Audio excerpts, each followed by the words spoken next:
नमस्कार, केवी मराठी न्यूज मध्ये आपले स्वागत. आपल्यावर बिबट्याचा हल्ला होऊ नये यासाठी बिबट्यापासून खबरदारीचे उपाय.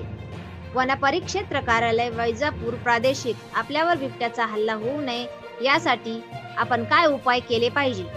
रात्रीचे शक्यतो घराबाहेर पडू नये. रात्री कुत्रे जोरजोराने भुंकत असल्यास जवळपास बिबट्या असण्याची शक्यता नाकारता येत नाही, तेव्हा घरात सुरक्षित राहावे. शेळ्या, मेंढ्या, कोंबड्या व गाई, म्हशी इत्यादी पाळीव प्राणी बंद गोठ्यात ठेवावे. शेतात रस्त्याने जाताना मोठ्याने गाणी म्हणत किंवा मोबाईल रेडिओवर मोठ्या आवाजात गाणी वाजवत जा, जेणेकरून बिबट्या आपला आवाज ऐकून त्या भागातून निघून दूर जाईल. अफवावर विश्वास ठेवू नका. अफवा पसरू नका. आपल्या पाळीव जनावरांना एकटे चरायला सोडू नका. गावातील कचऱ्याचे व्यवस्थापन करून गावात स्वच्छता ठेवा. त्यामुळे मोकाट कुत्री, डुकरे व इतर भटक्या जनावरांच्या संख्येत वाढणार नाही. शौचाकरिता उघड्यावर न जाता शौचालयाचा वापर करणे.